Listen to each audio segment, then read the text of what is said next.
पहले ये मिशन 2013 और फिर 2016 में शिफ्ट कर दिया गया, किंतु रूस ने फिर धोखा दे दिया और अब हमारा विक्रम लैंडर चंद्रमा की सतह से महज 2.1 किलोमीटर दूर था कि तभी हेलो। आज हम लोग बहुत ही विशेष टॉपिक पर बात करने वाले हैं। ये चंद्रयान चंद्रयान का जो सिलसिला है वो रूस ने 1959 ईस्वी से शुरू किया।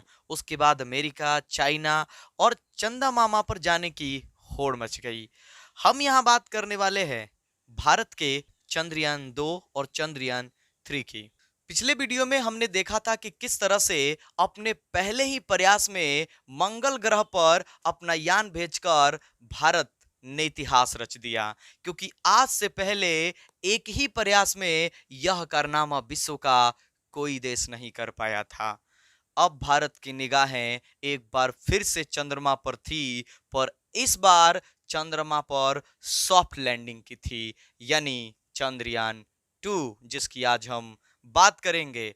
तो चलिए शुभारंभ करते हैं एक शानदार सफर की। इसकी योजना इसरो ने रूस के साथ मिलकर 2007 ईस्वी में ही बना ली थी।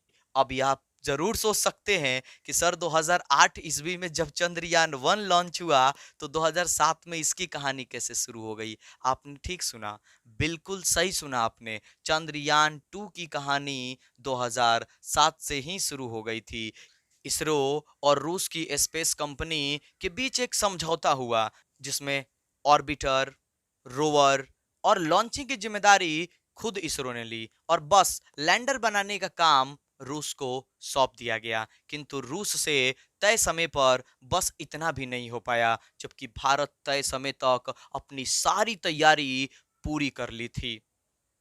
रूस द्वारा लैंडर न बनाने के क्रम में पहले यह मिशन 2013 और फिर 2016 में शिफ्ट कर दिया गया, किंतु रूस ने फिर धोखा दे दिया।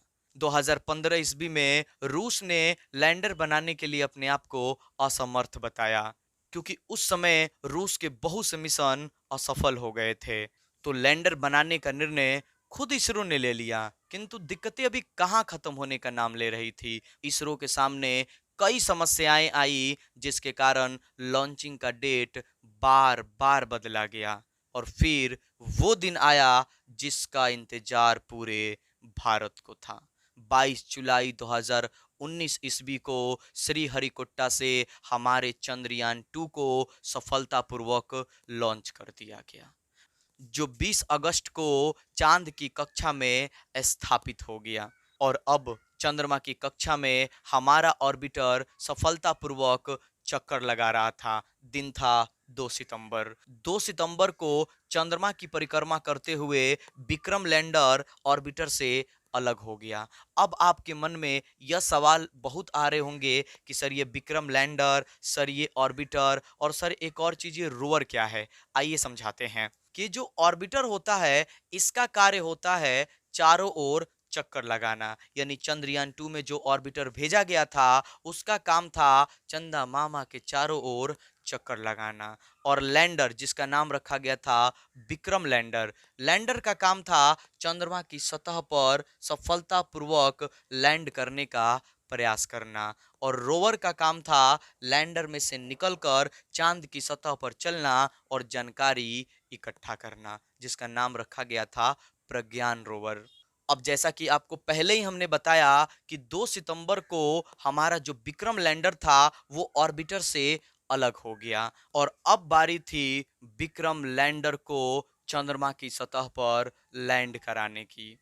सब कुछ ठीक चल रहा था। हमारा विक्रम लैंडर लगातार अपनी स्पीड को कम करके चंद्रमा की सतह की ओर आगे बढ़ रहा था। इसरो के सारे वैज्ञानिक आंखें बंद करके ईश्वर से यही प्रार्थना कर रहे थे कि बस किसी तरह से हमारा चंद्रयान चंद्रमा की सतह पर सॉफ्ट लैंडिंग कर जाए। सारे वैज्ञानिकों के दिल की धड़कन तेज हो गई थी और अब हमारा विक्रम लैंडर चंद्रमा की सतह से महज 2.1 किलोमीटर दूर था कि तभी वही हुआ जिसका सबको डर था।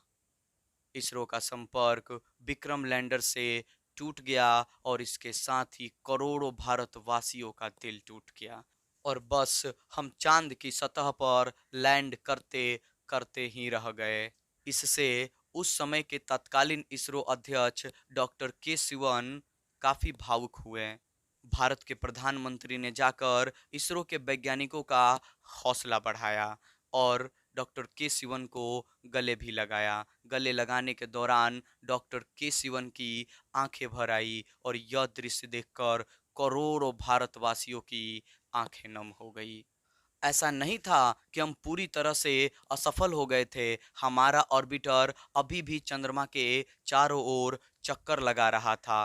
भारत का अगला मिशन गगनयान था, किंतु इसरो वैज्ञानिकों की यह जिद थी कि हम अपना चंद्रयान चांद के दक्षिणी ध्रुव पर लैंड कराकर ही मानेंगे। अतः गगनयान को रोक दिया गया और इसरो के सारे वैज्ञानिक चंद्रयान 3 मिशन में जुट गए। आज के लिए बस इतना ही। मिलते हैं अगले वीडियो में।